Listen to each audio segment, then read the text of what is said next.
Testing, testing, testing, testing. Good evening, everybody.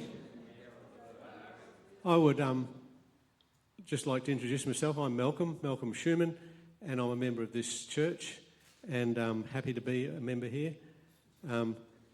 And someone asked me why we're holding seminars such as bushfire readiness, and I can ask the bushfire people, but I was just having a think about it, and I thought, we are an integral part of the society around here, the people. And if we're not involved in some of the things that are important, then we're not doing anything right. So I think it's really good to be involved in the bushfire readiness. And so we're being just an integral part of our community. We also need to give back. And I'm happy to be involved in this way to the community. So I want to introduce you to Bindi. So this is Bindi, and she's in the Community Fire Service, and she's in, was it Region 2? Region 2, I'll Region explain. 2. Yeah. And I do hear she's a bit of a bright spark. I didn't say that. I don't know where that's come from. Sorry? No. Is that because it's fire? Oh, I see what you did there. I don't know. Yeah, I see what you did. But, you know, maybe you've got a burning passion for your job. Oh, I don't know. The dad jokes keep coming. Yeah, that's right. So I won't go any further with it than that. But Bindi's here just to give us some information about being fire ready. And so I'm going to just hand over to her. But before I do that, I just want to mention there's toilets through the door there and down the corridor, down to there if needed. And there is supper afterwards. But Bindi's going to run the session. And when it's finished, there will be supper. There'll be question time and some supper if you want it. So just like to thank you guys for coming. Rob, one name, Carol. That's all right, I'll give him a special thanks too. That's right. Okay. Thank you, Malcolm. And Bindi, thank you very much. Thank you. I've just got my little clicker and I'm going to head up here. All right.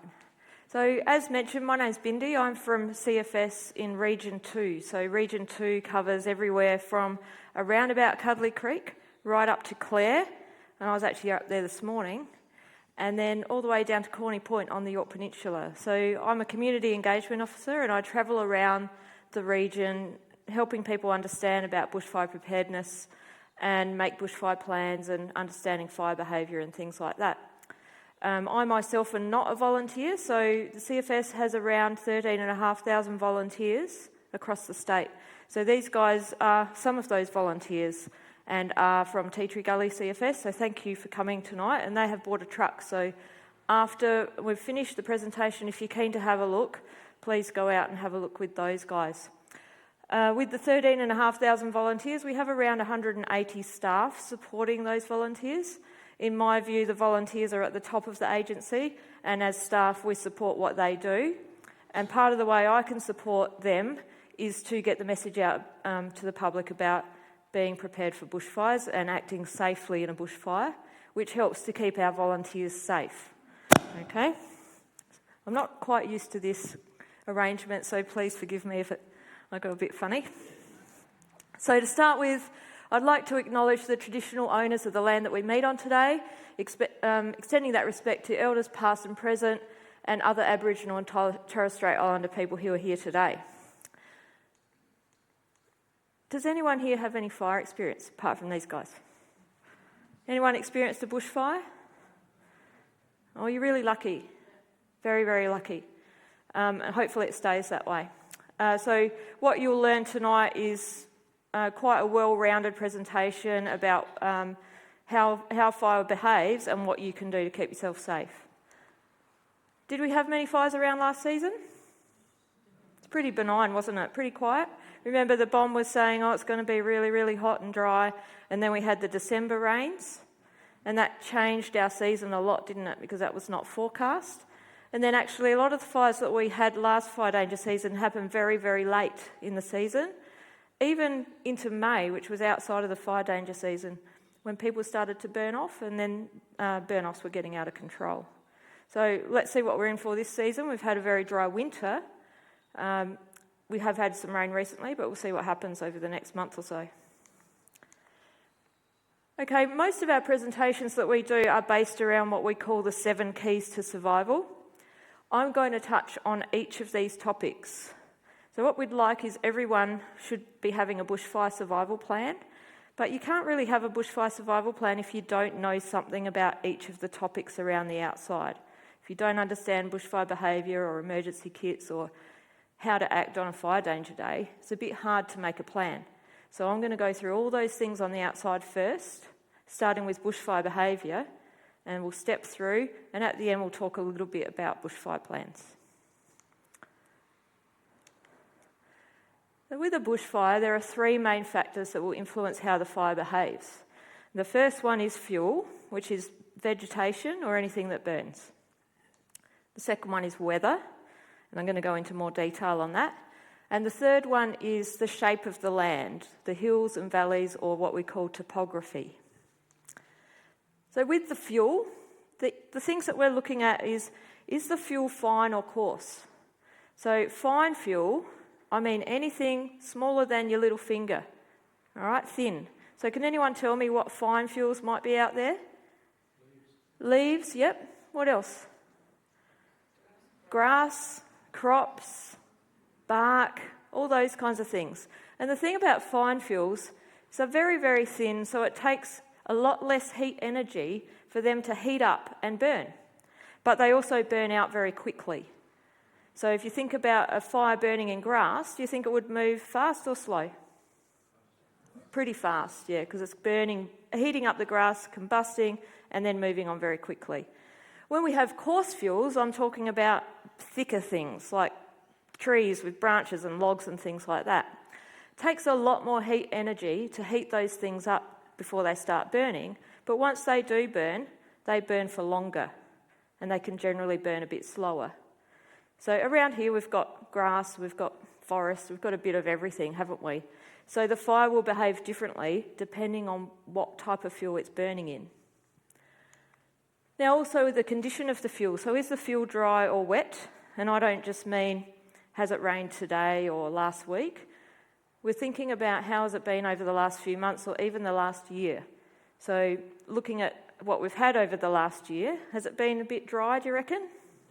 Yeah, so that means the fuel's going to be dry, but also the soil's very dry, so it's hard for the vegetation to suck up moisture from the soil as well, so it makes it extra dry. If it's extra dry, it'll ignite more easily. We're also looking at how the vegetation is arranged in the environment. So if you imagine that I'm a tree, okay, this is my canopy up the top.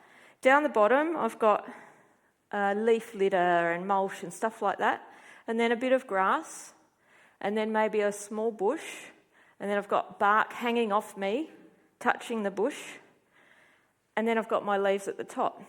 So if I've got all those layers of fuel, I've sort of made a ladder for the fire to climb up, haven't I? So the fire can go from the leaves at the bottom on each layer and gradually get to the top of the tree. But if I take away some of those layers, like the bush and the bark hanging off me and maybe some of the grass, it's a lot harder for the fire to jump from those leaves right to the top of the tree. So we think about how that fuel is arranged in the environment, and that's why clearing around the bottom of trees and things like that is very important. And the same applies horizontally in the environment. So if we have a tree over here and a tree over here with not much burning stuff between them, so if we had just bare earth, it's really hard for the fire to jump from here to here. But if we had a lot of shrubs and grass in between, all of a sudden the fire can go along that path. Okay, so there's a lot of different things regarding the fuel or the vegetation that will change the way the fire behaves in the environment. Also, how much there is to burn is obviously going to be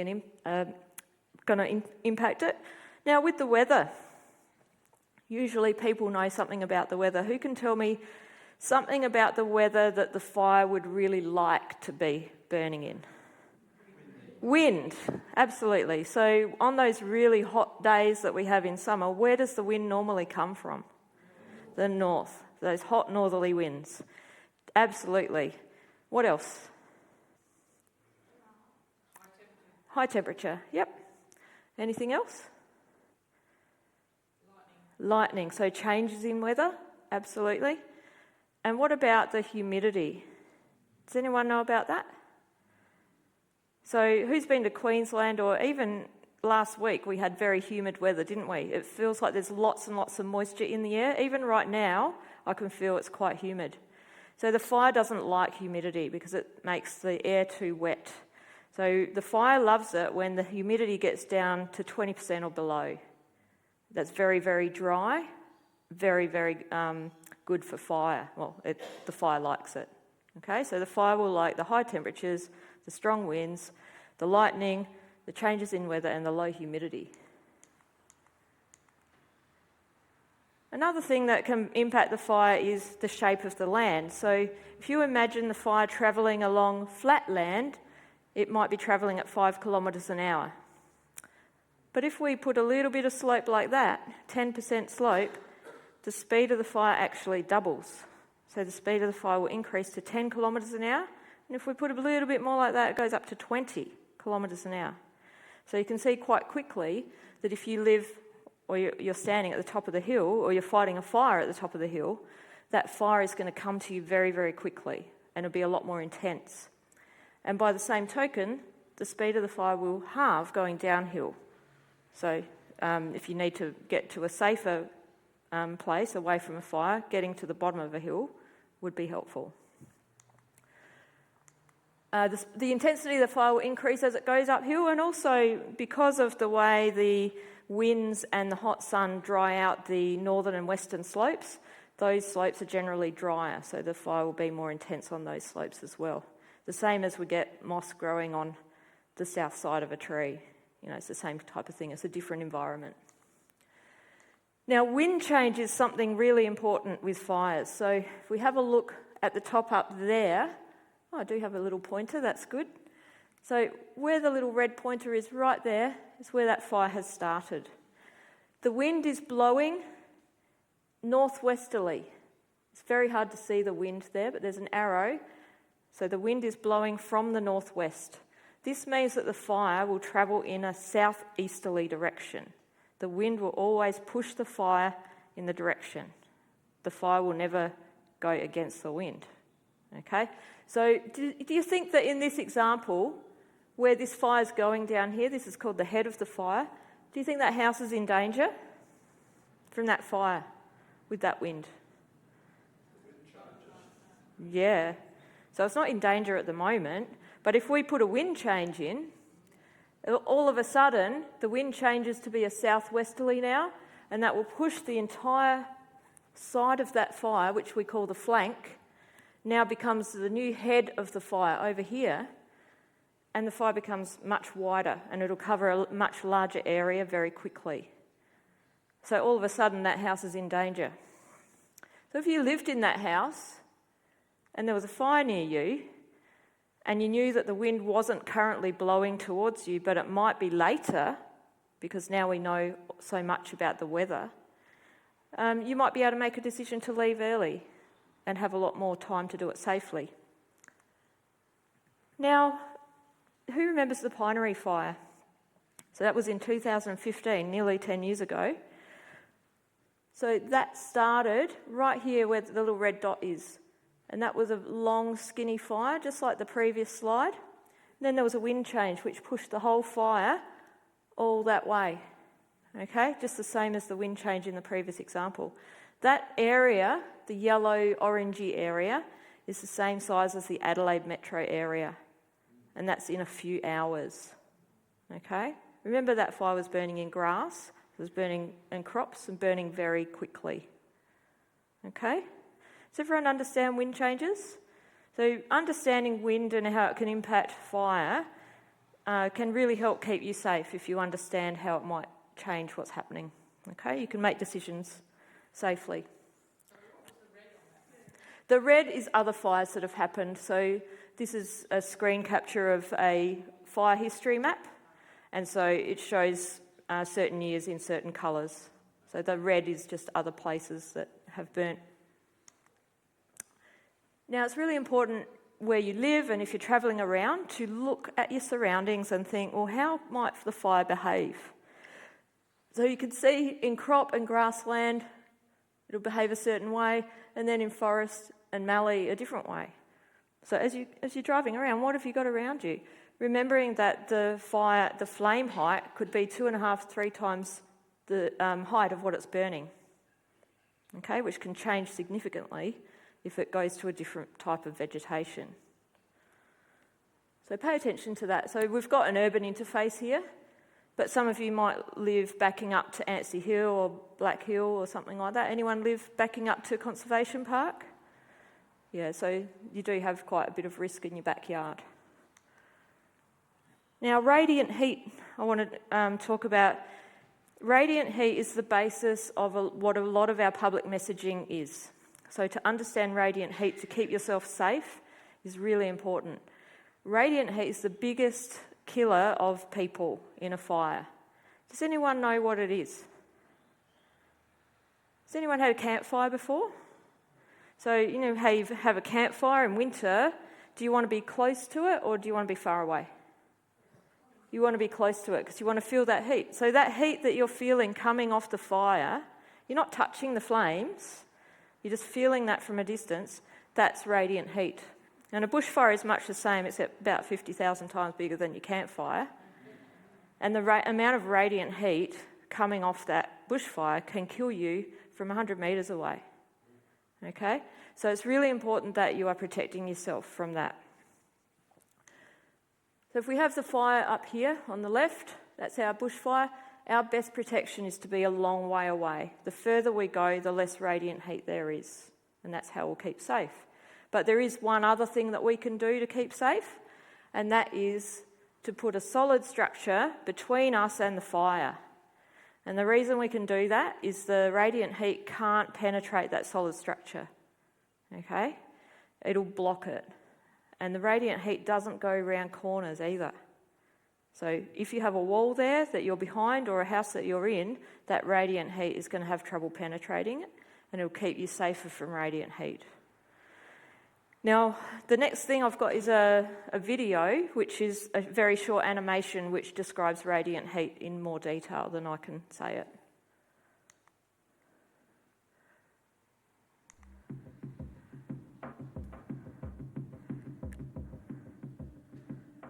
Victoria is one of the most bushfire-prone parts of the world.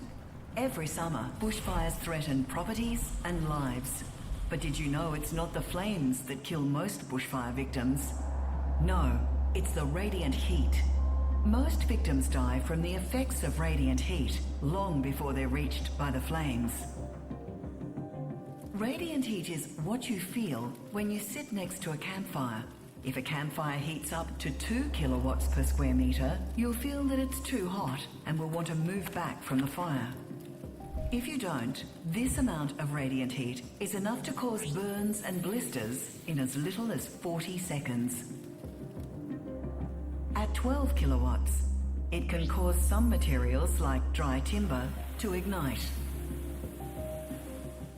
A bushfire can reach 100 kilowatts, and the effects can be truly catastrophic.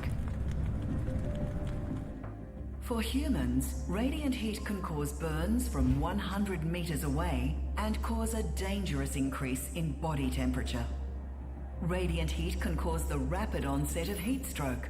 Heat stroke damages your brain, meaning you won't be able to concentrate to make good decisions as the fire arrives.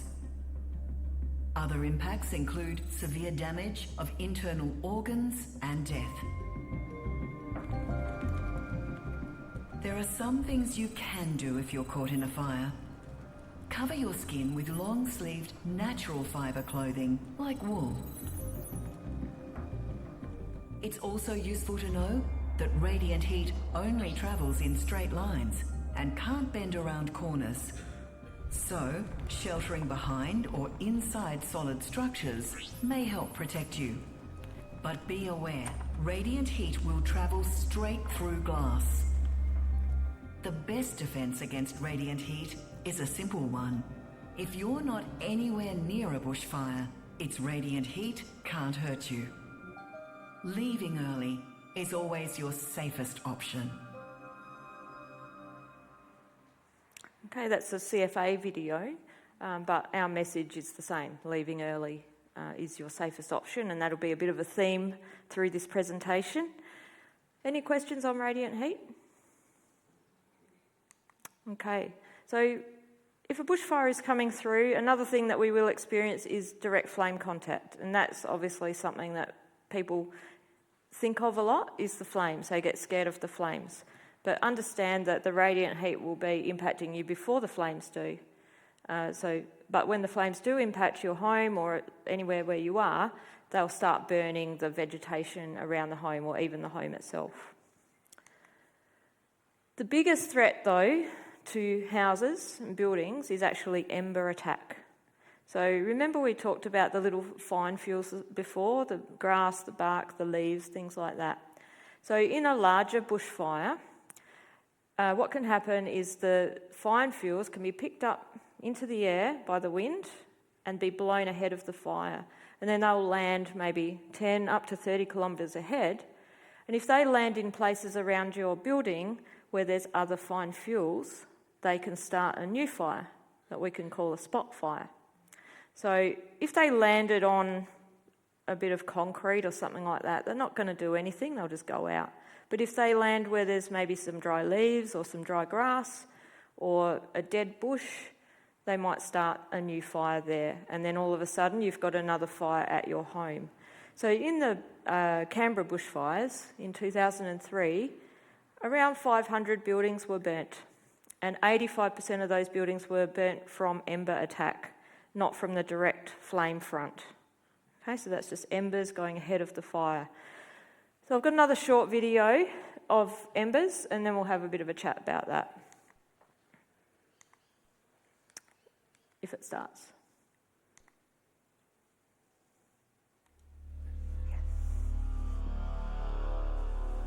During a bushfire, embers will reach your home long before the flames do. Ember attacks are the most common way that houses catch fire. Embers are burning leaves, twigs and pieces of bark. They help the bushfire spread by starting spot fires ahead of the main fire front. Short-distance ember attacks happen when leaves and small pieces of bark are blown from burning trees. The intense shower of sparks that forms fills the air with hot, burning embers, which will land on nearby vegetation and properties. The hot embers can easily land and get into your clothes and burn your skin, eyes and airways. Small fires will start all around you and quickly become uncontrollable. The resulting chaos creates confusion as the fire seems to come from many directions, meaning it will be difficult to make good decisions about your safety. The experience will be physically exhausting and emotionally traumatic. Long-distance ember attack is caused by large bushfires that generate intense heat. As the hot air rises, it forms a column of smoke that sucks in air like a vacuum, increasing the intensity of the fire. The updraft in the column lifts embers like large pieces of burning ribbon bark hundreds of metres into the air, where strong winds can carry them many kilometres beyond the fire front. On Black Saturday, embers travelled more than 30 kilometres ahead of the main fire. When these embers land, they often start fires where leaves naturally accumulate, like in gutters, doorways and garden beds. So, while you might think you're safe when a bushfire is far away, embers can fall from the sky and land around your home long before you even know there's a fire. But remember, your home isn't the only thing under threat during an ember attack. By the time you realise the danger, it might be too late as escape routes become jammed. Embers can also start fires on roads and block them completely, making late evacuation dangerous or impossible. That's why leaving early, before a fire starts, is always your safest option. Okay, so just reflect on the end of that video. You saw the man mowing the lawn and the lady was on the phone and embers started to fall. What did they do? They jumped in their car and they left. So I'm going to put it to you that if the embers are falling at your property, it's too late for you to do that. It's too late for you to be getting in your car to go anywhere.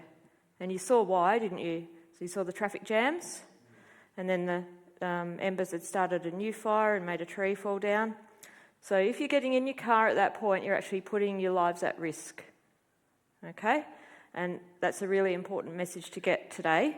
So what else could they have done? We've just got to think about that. So ideally, instead of the embers being the first thing that they found out about with that fire, if they'd known about that fire starting, maybe some other way, they could inform themselves about it before the first thing they know is embers falling at their property.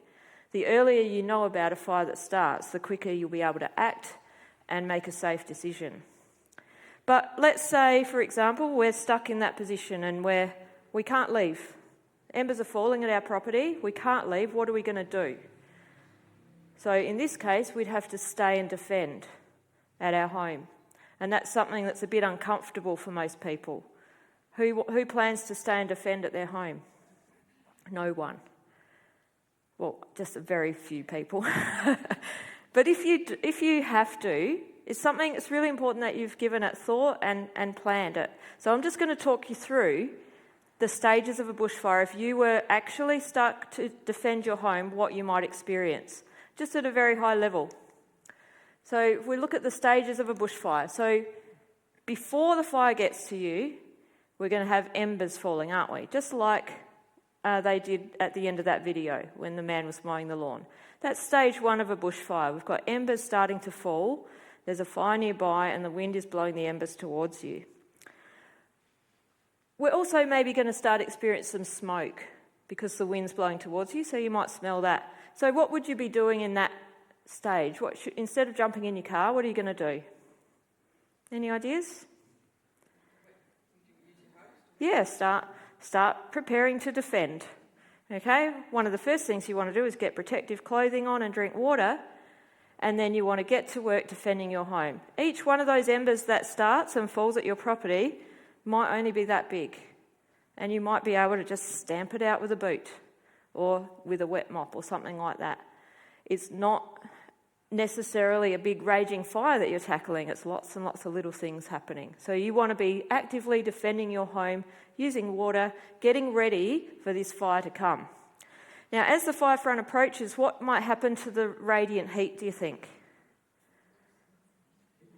It's going to go up. So the closer the fire gets to you, the radiant heat will ramp up. Now remember, radiant heat is the biggest killer to humans. So there are two things that we can do to protect ourselves from radiant heat. One was distance. That's to be a long way away. We can't do that, can we? So what's the other one? Solid structure. Yep, so a solid structure. So you need to go inside your house. So during stage 2, when the fire front is upon you, the radiant heat has reached a point that you won't survive if you stay outside, so you need to protect yourself. You've been outside protecting your home. Now your home's going to protect you for a little while this fire front passes. You might be inside your home or you might be sheltering outside behind it. Now, what would you be doing? Would you go inside and hide? Maybe rock in the corner? What are you going to do? Any ideas? Yeah, so the radiant heat will penetrate the windows, you're right. Yes, so really the key is you're not going inside to hide. You've been patrolling and defending on the outside. Now you're defending on the inside. And you need to be in that mindset that you are defending on the inside, because otherwise your brain's not going to work right and you're going to panic and make unsafe decisions, which is why it's so important to have a plan about what you're going to do. So helping you to do that will just be a plan that's a tick list of reminders of things to do to keep you safe. You keep active, you stay focused, and you won't have a spaghetti brain. Okay? Anyone experienced a spaghetti sort of brain in a stressful situation where you don't really know what to do. It doesn't necessarily have to be in a bushfire, but the same will happen in a fire, okay? So you need to be prepared for that. Does anyone know where you might go in your home during this stage? No, not the bathroom. So you need to be having 2 exits, okay? So you always got to think about how you're going to have your 2 exits, all right? So this is in there because most people say the bathroom, right? So that's why it's in there. So the key is you're actually not going to one place inside your home. You're actually moving around, patrolling, defending, being active, moving away from the radiant heat, but doing stuff, okay? If you go in the bathroom, you've got a tiny little window and maybe one door. If something happens and blocks you in there, you might not survive. So you need to be able to get out 2 different ways. Okay? Now what's going to happen as the fire moves further away? Is the radiant heat going to go up or down? It's going to go down. So as the fire front has passed, the wind keeps pushing it and it's going to move on. It's not just going to stay at your house. It's going to move. And then the radiant heat will go down. Then it will be safe to go outside again. So once again, you're outside and you're also patrolling and defending from the outside. Because remember, embers will lodge in all the little nooks and crannies and they could actually start a fire for days or weeks afterwards. So it's really important that you find out where they are and get them snuffed out. So if you head down to come here and meet up with all your friends or something, you might go home 3 hours later and find out that your house burned down after you left. So it's really important that you pay attention to embers after the fire too. Now, it's a little bit confronting thinking about staying to defend in your home. It's uncomfortable. Does everyone have a bit of an understanding now about what you might face? It's something that you can read about more in Your Guide to Bushfire Safety as well. Now, recognising fire danger days. Has anyone not seen this? Hopefully everyone's seen this now. So this is what we call the fire danger ratings, and it's actually a national system now. So we used to have them different in each state, and we used to have 6 levels. But now we have 4 levels, and it's the same across Australia when you travel. It's much easier. So the fire danger rating tells us how dangerous a fire would be if it happens. It's not showing us how likely a fire is to happen. Does everyone understand the difference in that? So it just means that fires that start when we're in catastrophic are harder to control, they're more dangerous than fires that start in moderate. It doesn't mean we'll get more fires in catastrophic. Okay, it's to do with how hard it is to fight that fire. So as we mentioned before, the days that are at higher risk, we have strong winds, high temperatures, low humidity and dry fuel. So the higher all of those things, the more that they impact, the higher the fire danger rating will be.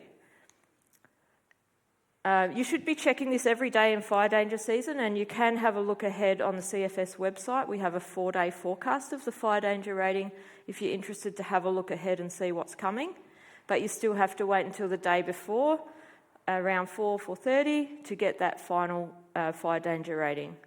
Now, the fire danger ratings are put out per fire band district. So what do they mean? So I just should point out there's a little white bar at the bottom there.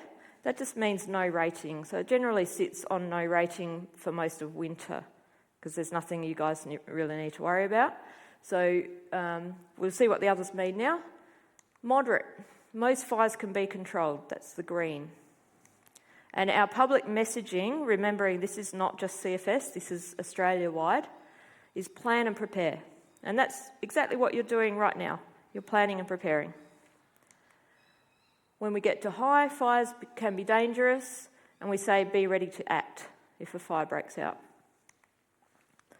For extreme, this is a total fire ban, so the fires will spread and be extremely dangerous, and our message is take action now to protect your life and property. And then catastrophic, if a fire starts and takes hold, lives and property are likely to be lost. So the fires that start in catastrophic sometimes cannot be controlled at all, and we need to wait until the conditions ease to be able to get on top of them. Our message for catastrophic is for your survival, leave bushfire risk areas. Okay, and I'll talk more about what a bushfire risk area is soon. Okay, so our message is to get yourself, if you're not prepared to be fighting a fire and your home isn't prepared especially, go somewhere else for the day when it's catastrophic if you live in a bushfire risk area, and make that part of your plan. So any of these fire danger ratings can trigger different actions in your bushfire plan. You might do different things for each different rating, and that's an easy way to separate the different jobs. Okay, fire ban districts. So we have 15 fire ban districts across South Australia. Does anyone know what fire ban district we're in here? Yep, Mount Lofty. Yep. So some people might be surprised that we're in the Mount Lofty Ranges. The Mount Lofty Ranges district even wraps around the top of Adelaide Metro and goes out towards Virginia. People there don't realise they're in the Mount Lofty Ranges. So actually, by being in the Mount Lofty Ranges, you can have more fire bans across the season than if you're in the Adelaide Metro. But it makes sense, really, because we're in the fringe of the hills, aren't we? So we want to be included in that. Now, how do you find out your fire danger ratings? You can go to the CFS website, which you can also access on your phone. CFS does not have an app, but you can put the CFS website on your phone home screen if you've done that with anything else, and then it just behaves like an app on your phone, or you can go to a desktop computer and have a look. So this is what it looks like, and that little red box there, total fire bans and ratings, is where you want to go. And it'll show you something like this.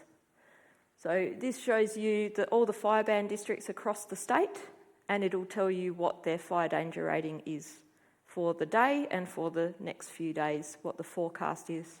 So you'll notice that where we've got all the orange ones, which are extreme, we've also got that total fire ban logo, and that's just a visual reminder for you that it's a total fire ban, because by default, when it's extreme or catastrophic, it is a total fire ban, but it's just a reminder so that you don't go doing anything you shouldn't on those days. Any questions on the fire danger ratings or fire ban districts? Cool. All right. Preparing your home and property. Now, as we mentioned before, ember attack is the biggest impact on houses. So just having a look at this picture up here, can anyone tell me where the embers are landing? Gutters, yep. On the roof. What about that? What's that? That right there near the door. Doormat. That's a doormat. You know, they're just really dry, aren't they? They're like fine fuel. They just light up. What about that? Clothes on the line are fine fuels.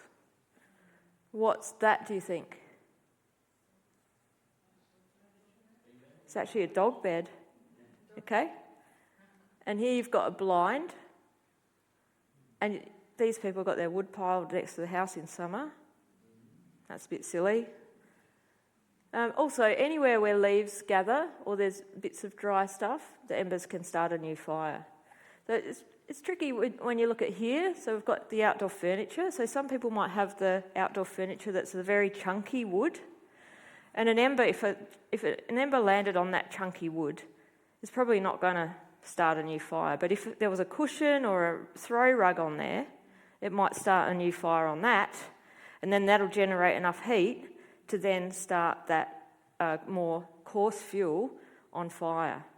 Okay, so it's just about thinking about that. So easy things that you can do at your home as part of your bushfire plan to ember-proof your home are to bring in the doormat, bring in the dog bed, get the washing off the line, clean your gutters, all that sort of thing. Okay? They don't all have to be really big jobs. Some of the jobs are actually very, very little, but they can all be part of your plan. Now, what do you think that was? Yeah, who said doormat? Good job. So you can see the doormat caught on fire, and then it started to burn what was underneath it. So if that hadn't been caught, that doormat could have been the reason why your house burnt down. It's an ember trap. What about here? All right, so who's done the mopping in summer? And then you want to dry your mop, so you take it outside, tip it upside down and lean it against the wall. That's okay, you can keep doing that. Just don't leave it out there on those really hot days. Or, I say, don't do any mopping in summer. That's my rule, I'm sticking to it. Now, what do you think happened here?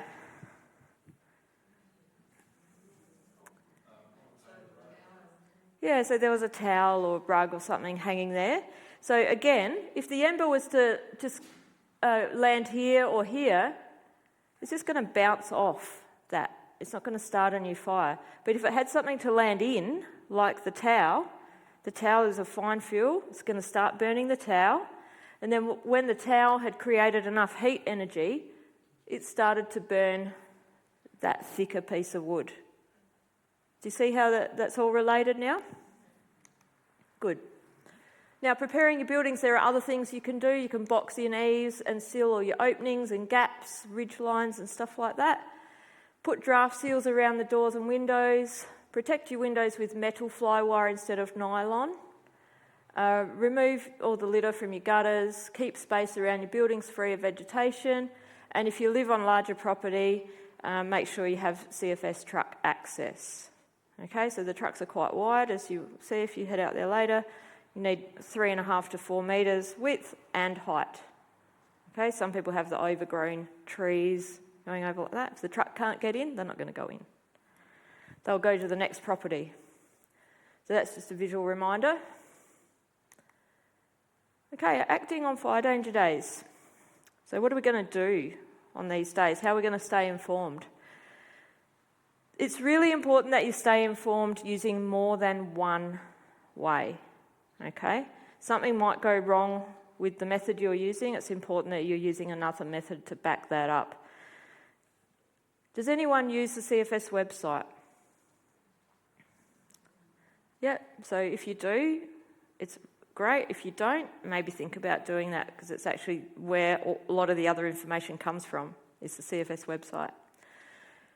What about social media? Any social media users here? Yeah, so there's a few different social media. Facebook, I don't know anything about X or Instagram, but we use those as well.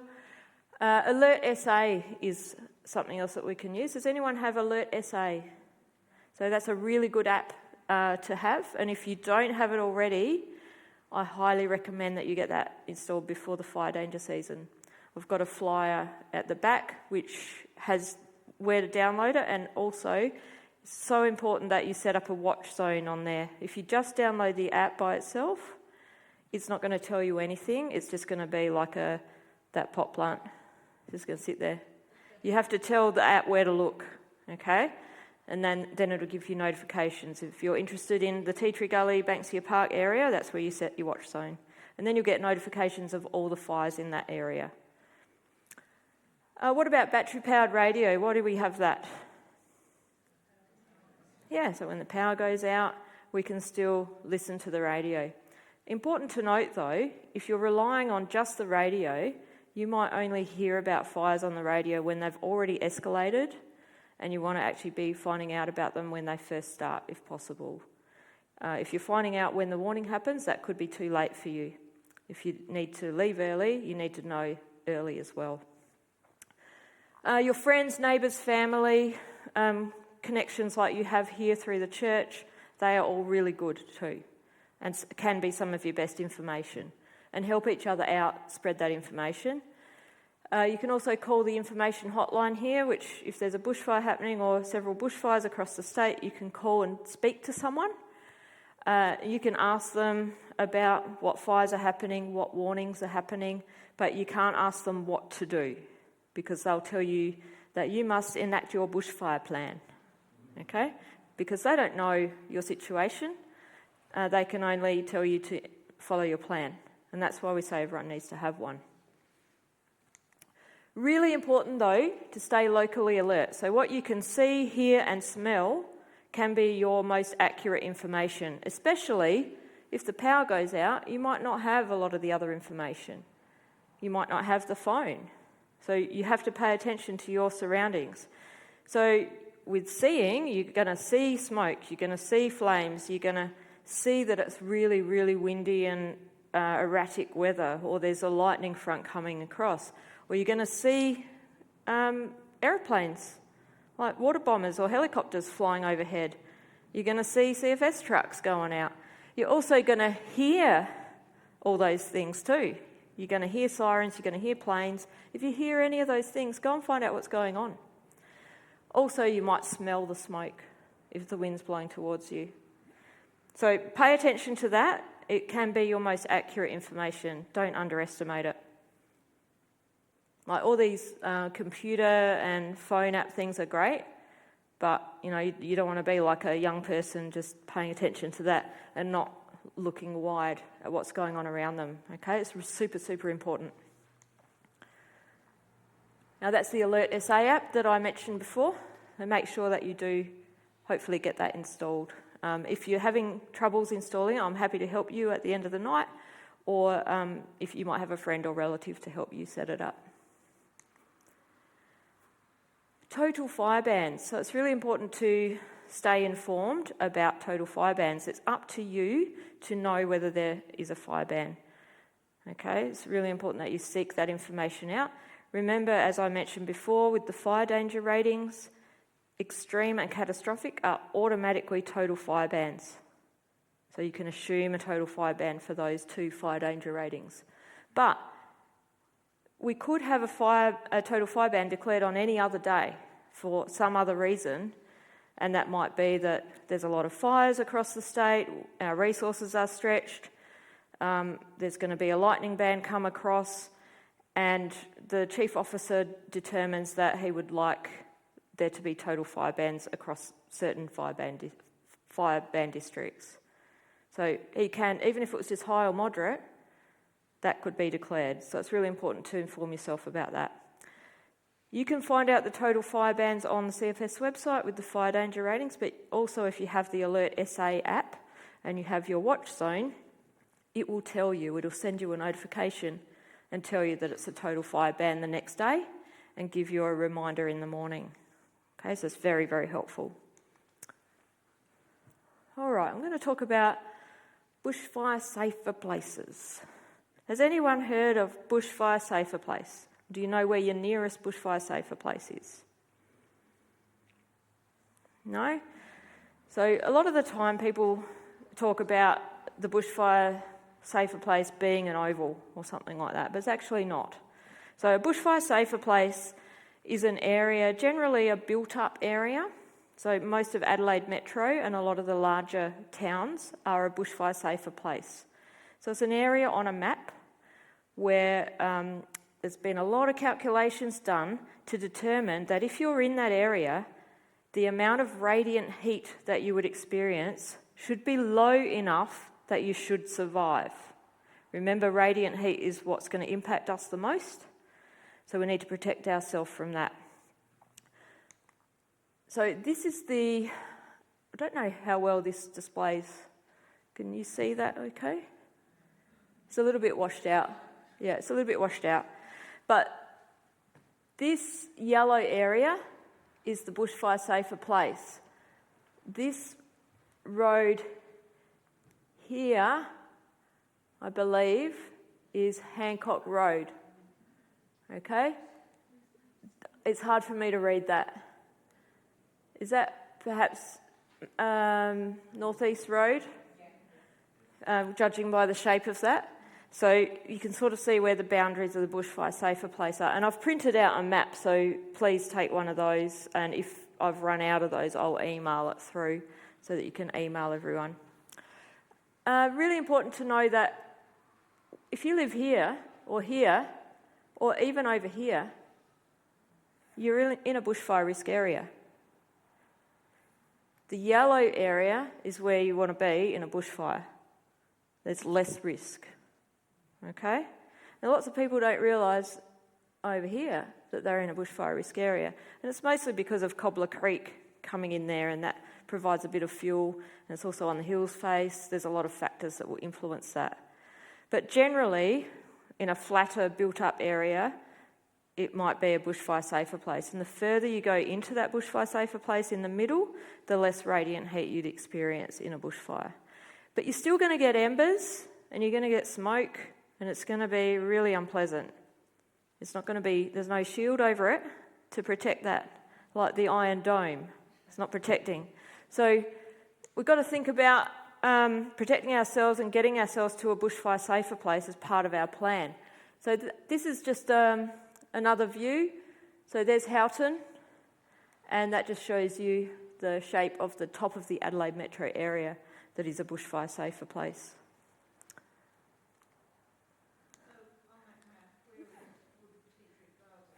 Tea Tree Plaza,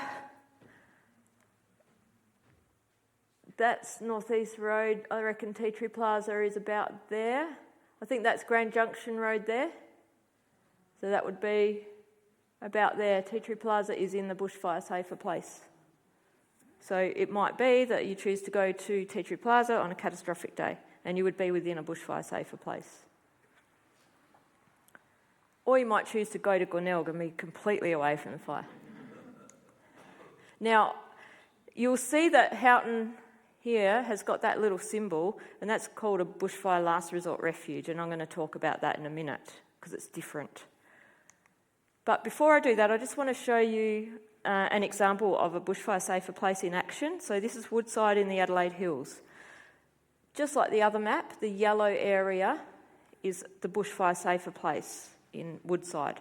The blue line there is for reference in the next picture. So there's our blue line. Now Woodside is actually over here. The red arrow is the Cuddly Creek fire burning towards Woodside. Okay, and now I'm going to show you after the fire. So after the fire, this is an aerial view of Woodside. Now I want you to pay attention to this shape here. So see this bit here? That bit, just like that. And I'm going to flick back to the bushfire safer place. See that shape there? That's where the photo is, the aerial photo. Can everyone see how that matches up with the bushfire safer place? Now, do those houses in there look burnt to you? No. What about around it? Does that all look burnt? It does, doesn't it? So, what about the people that were in Woodside? Do you think they would have been, pretty relaxed? No. Do you think they probably really wanted to hop in their car and flee? Most of them probably did. Okay? But the safest option for them is to stay right there in Woodside because they're going to experience less radiant heat if they are there. So the people that are out here in their cars, the amount of radiant heat they'd experience will be off the scale, and they may not survive. But in here, you're safer. So it goes against all of what we're thinking because we want to get away from the flames. But if you understand a bushfire safer place and why it's a bushfire safer place, staying there is your safest option when a fire has broken out. Yep. The top bit there, like a peninsula. Yep. That doesn't look very safe. It doesn't look like a lot of houses. So it's quite Yeah, so there's not. So that's sort of on the outskirts, and it's interesting you say that because bushfire safer places over time can change as well.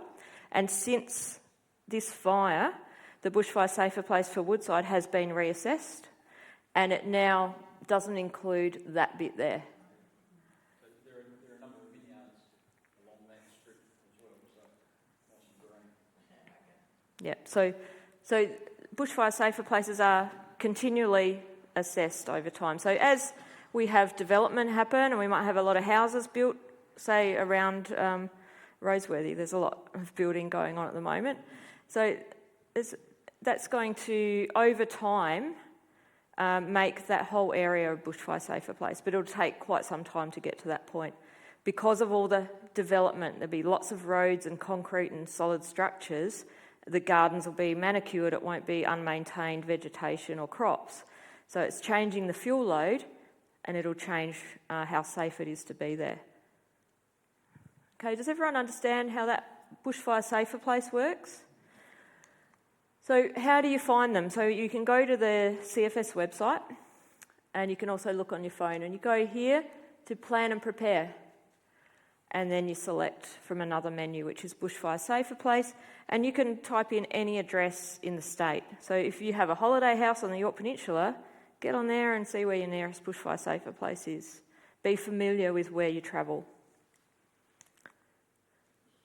Now, I mentioned before about Houghton having this little symbol, which is the Bushfire Last Resort Refuge.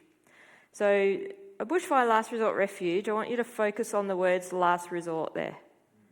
So last resort. So you would not choose, if you were already in a bushfire safer place, you would not choose to go there because a bushfire safer place is the best. You want to be there. You may choose to go to a bushfire last resort refuge if you came across one and you were travelling on the road and there was a bushfire and you needed to get off the road. So it's more targeted at people travelling on the roads, which is why you see these blue signs. But you won't see a sign for a bushfire last resort, you won't see a sign for a bushfire safer place, except on the Yorke Peninsula. They're doing it there.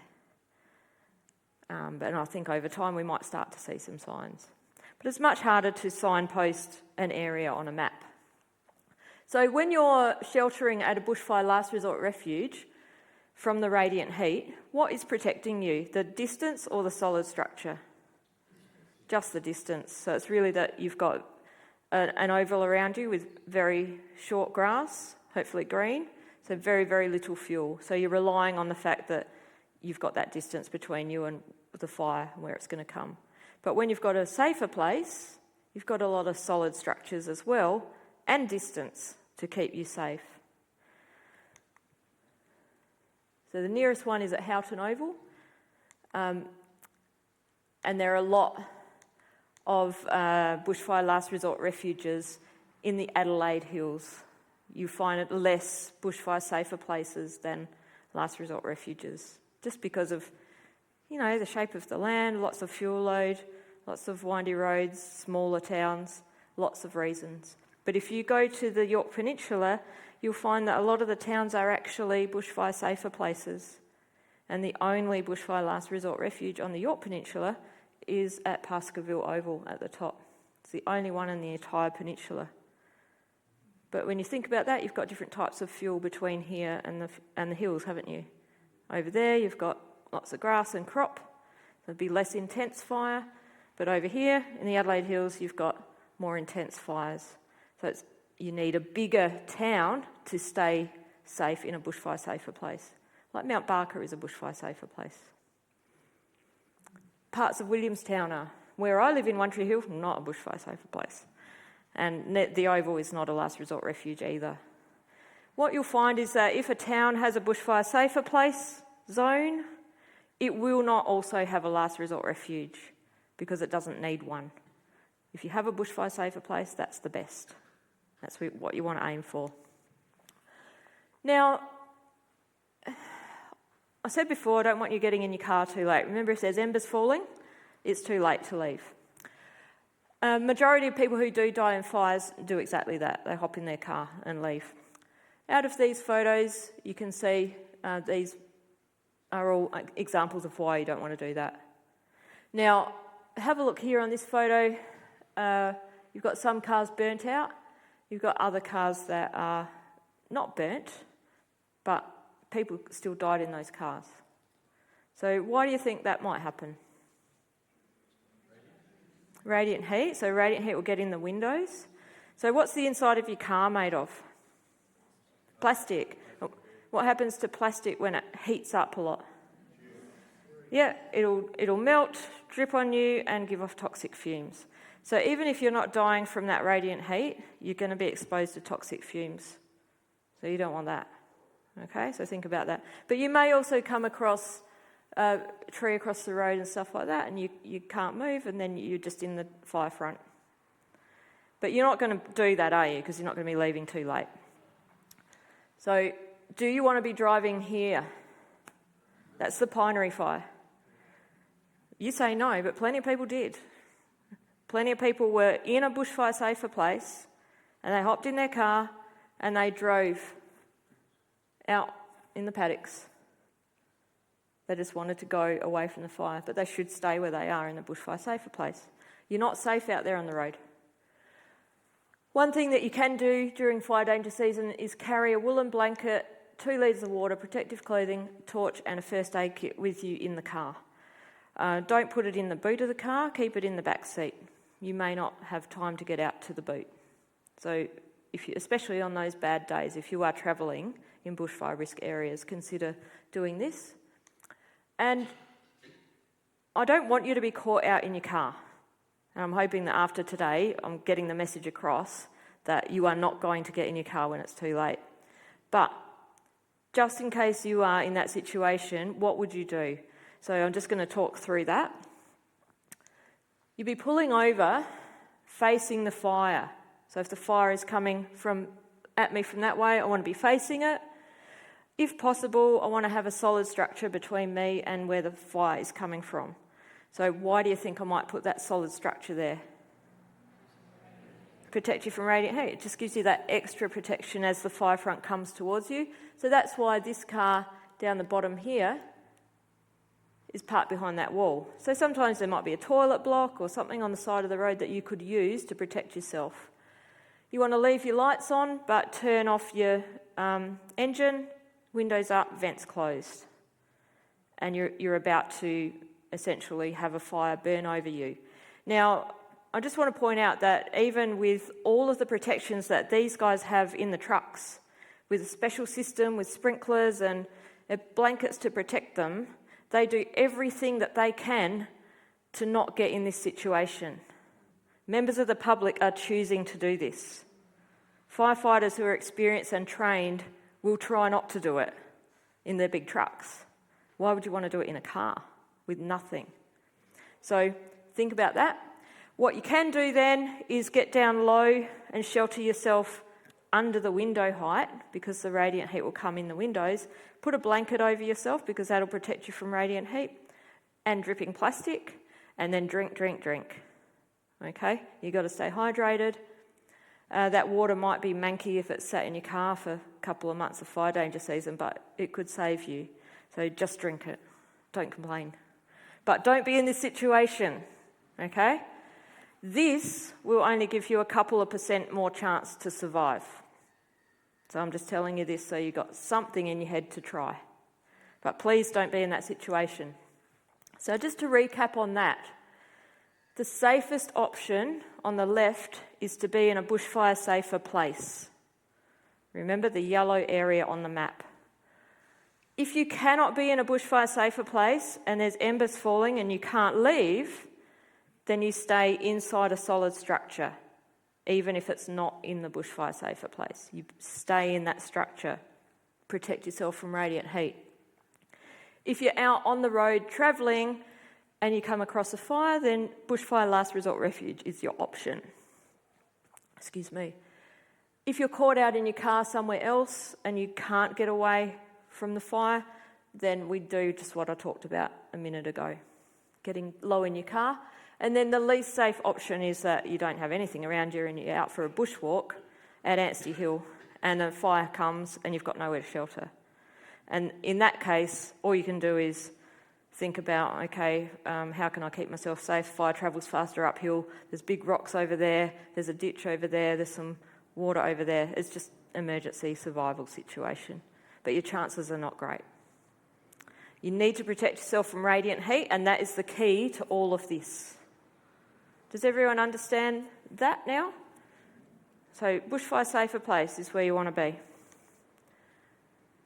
Okay, now I'm going to briefly talk about warnings. So we've talked about planning for fires, but when a fire actually happens, how are we going to know what's going on? So not all fires will escalate. Some will, but not all of them will.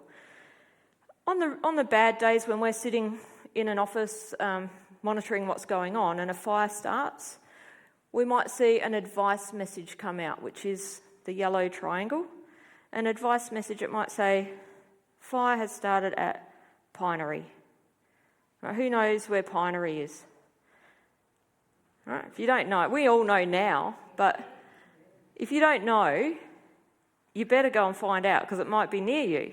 So all the fires are named after where they start, and that might not be a town, it might be just a ward area of a council, something that you've never heard of. Who'd heard of Sampson Flat before? So I live at One Tree Hill, so I know, it's in my patch, but most people wouldn't know. And it's important to know when that fire starts, that'll be the name that it's given, and it will keep that name, even when it's no longer burning there. So the Pinery fire started burning at Pinery and ended up burning, Freeling, but it's still called the Pinery fire. So that's important to note. So when you get this advice message, if you don't know where the place is, go and look it up, and you can use that alert essay to help you because you can just see it on the map. And then you can click on it and it'll give you more information on the CFS website. If a fire does escalate, you might see a warning message come out for that. So we've got a couple of different levels of warning. One is Watch and Act, which is orange, and one is Emergency Warning, which is red. So with the Watch and Act, and I'll show you a picture in a second, we put a shape on a map, which is orange, and we put out a message which will say something along the lines of, if you're in that area, you're in danger, you should leave now. Generally, the advice for a Watch and Act message is that you probably have time to leave in that 2 hours, and that's about how long a message will last. Now, just because that Watch and Act is telling you to leave now, if you went out your front door and you found that embers are falling at your house, you have to override that decision because we don't know if there's embers falling at your house. We're giving you the advice to leave now if it is safe to do so. Okay, so you need to take that in consideration. With an emergency warning message, if you're in the red shape that we put on the map, the advice is going to be something like, take shelter now or take shelter immediately. So this will mean you'll be like in that video with the man mowing the lawn and the lady on the phone, they would be in the red emergency warning area. Take shelter immediately. So this is where people often do the wrong thing, and that will be where they act and leave. Take shelter immediately means take shelter in a solid structure. And if you read the message, that's what it'll tell you. So this is the Watch and Act message. This is how it comes. It looks like this on the CFS website. You're not going to read all that now, but at the time of a message, really important that you read it properly. It will tell you where the fire is, what direction it's burning in, and any major roads it's burning towards. It'll also remind you homes that have been built to withstand a bushfire and are prepared to the highest level may provide safety.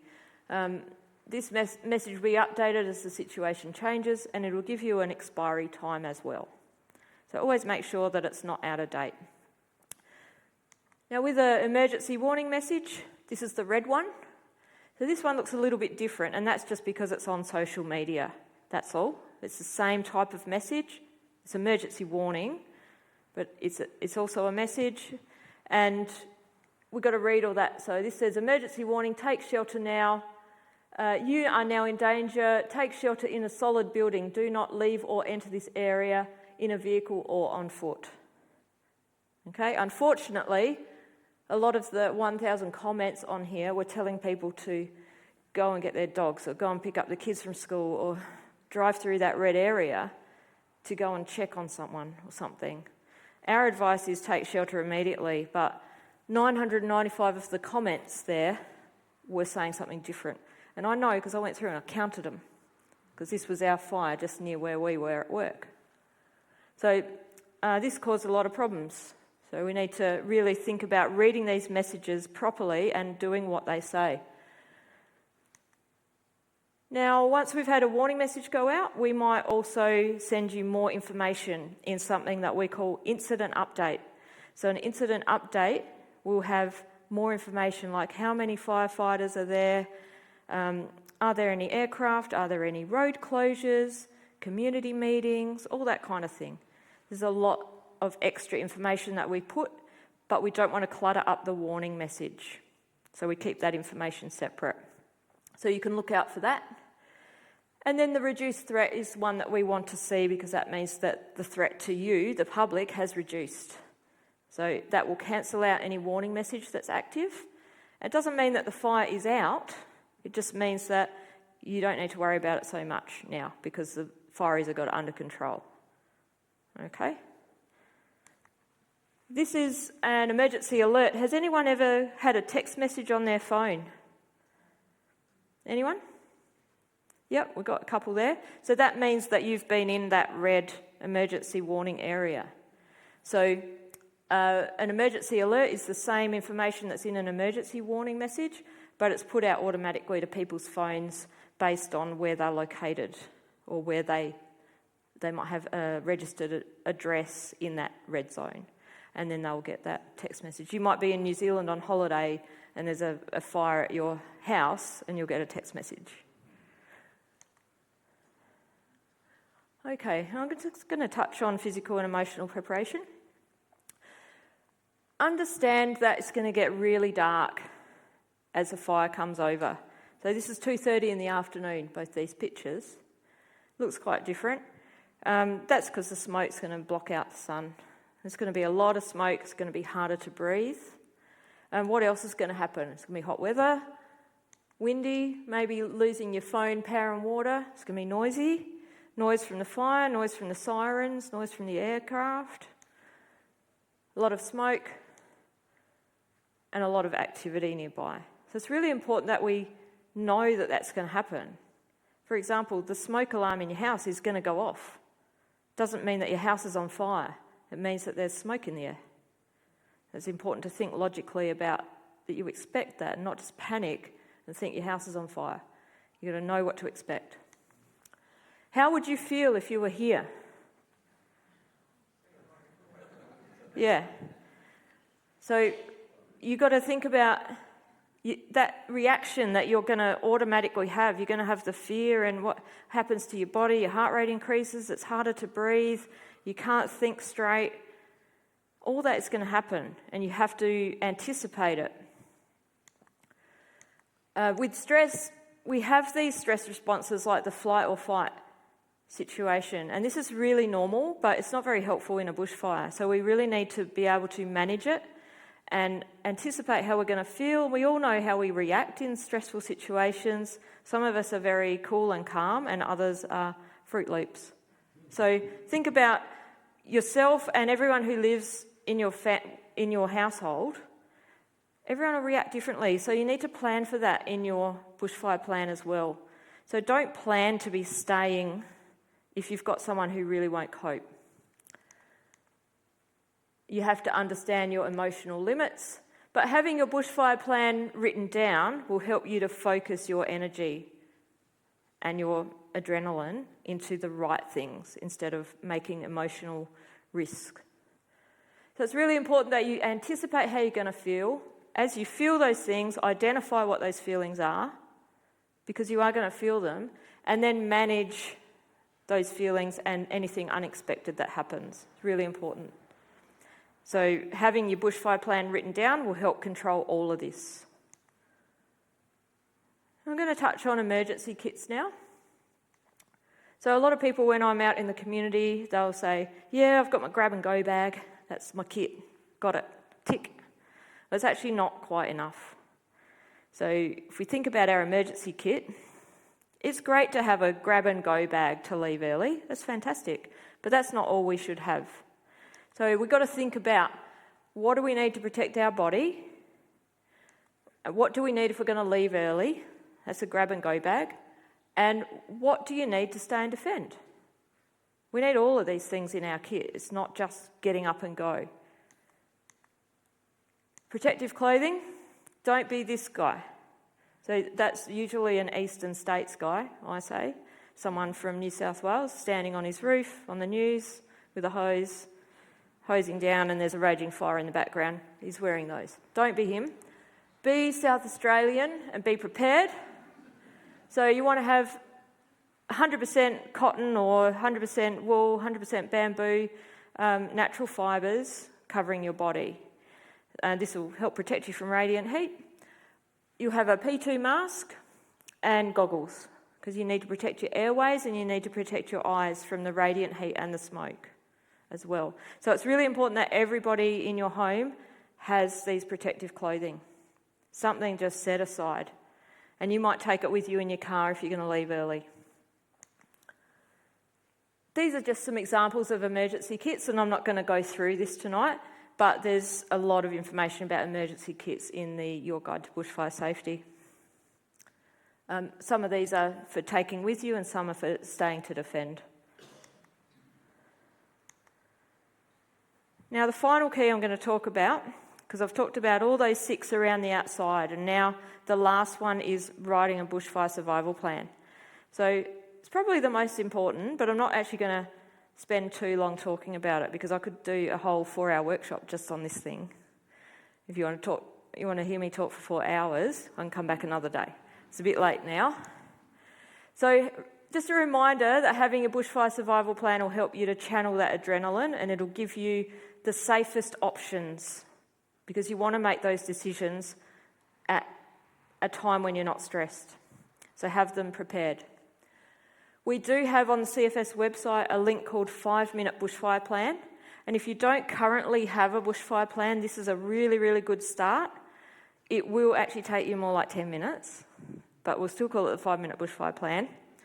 But if you just go through the steps, it's very easy to follow, and then you can print it out and you can put in your email address and it'll remind you next year to update it.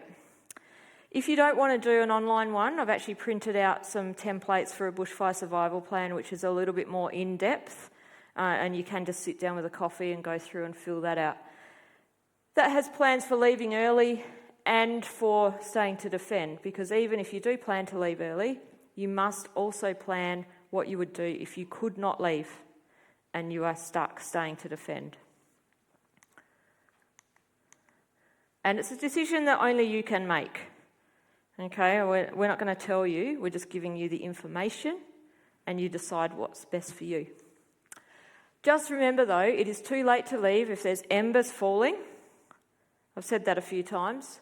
If there's thick smoke at your location, because your visibility will be impacted, or you can see flames, because that means the fire's pretty close to you. So if any of those are true, do not get in your car and go. You have to enact your stay and defend plan. So just remember that. As I mentioned, I do a 4-hour workshop on writing a bushfire survival plan. Now, just to recap, we've talked about all of these tonight, that we've covered a lot in quite a short time, but we've talked about the bushfire behaviour and the topography and the weather and the wind and stuff like that. And then we looked at the fire danger ratings with moderate, high, extreme, catastrophic, and the fire ban districts. We looked at some ways to prepare your property, how to stay informed, and the Alert SA app and bushfire safer places, and not getting in your car, and how to be physically and emotionally prepared, your bushfire survival kits for leaving early, staying to defend, and your protective clothing. And then we just touched on the bushfire survival plan. So in summary, protecting your life is of the most importance, and surviving a bushfire requires planning, preparation and practice, and it's not easy. It is a very big thing to do. I always say to people, don't get overwhelmed because it's such a big task to do. Just start somewhere. Even by coming here tonight, you are ahead of where you were at 6 p.m. So any little thing that you do tonight, tomorrow, next week, you're going to be better prepared than you were yesterday. And you'll continue to improve that plan over time. And maybe by next year, you might have something really, really good. So it's really easy to get overwhelmed and then just do nothing. But please just do something and start somewhere. Okay? Recognise your high fire risk days and be aware of the fire danger ratings. Make your decision based on the risk and not the emotional situation. The safest option is to not be in a bushfire-prone area on extreme and catastrophic days, especially catastrophic days. It's not really realistic if you live in the Mount Lofty Ranges to leave every time there's an extreme day, but be hyper-vigilant on those days at least. And if you're not comfortable, then do leave. That can be part of your plan, to leave on both extreme and catastrophic days. if that's what your plan suits you. And don't leave your safety until the last minute. Now, this slide I'm just going to leave up as some reminders for you, and I'm going to take any questions, so I'll just leave that up there. But does anyone have any questions for me?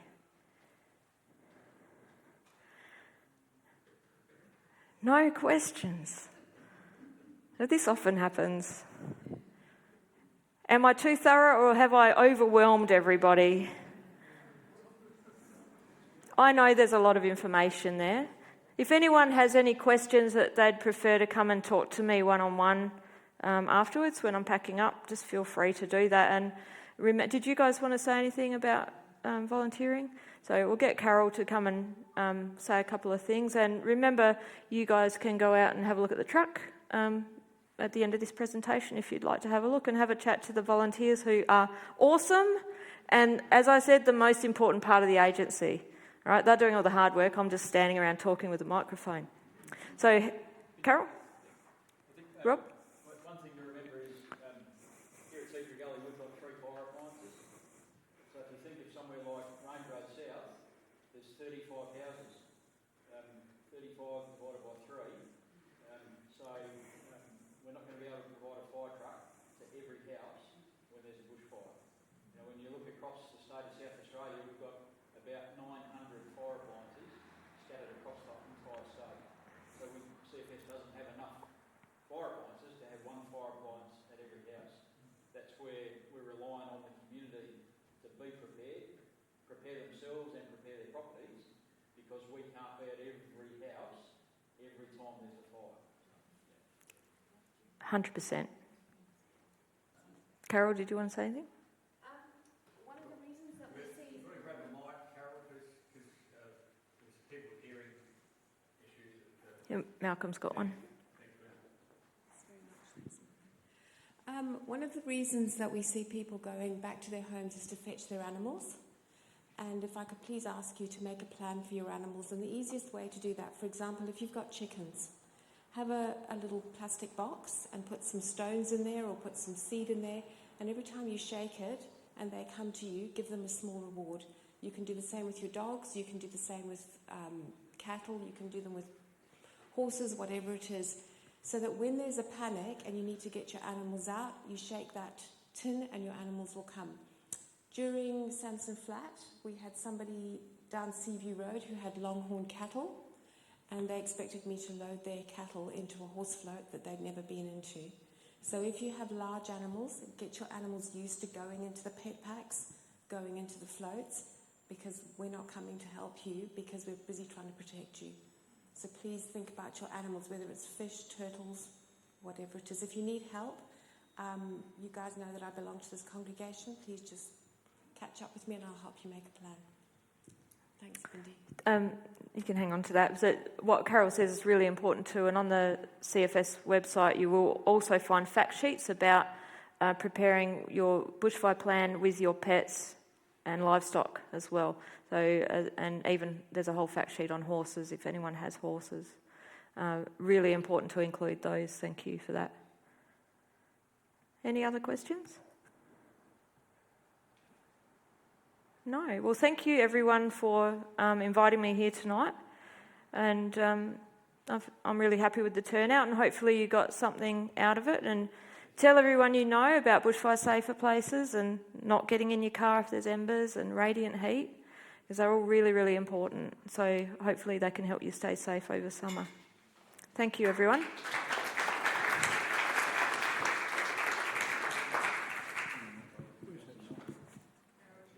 Malcolm's after the microphone.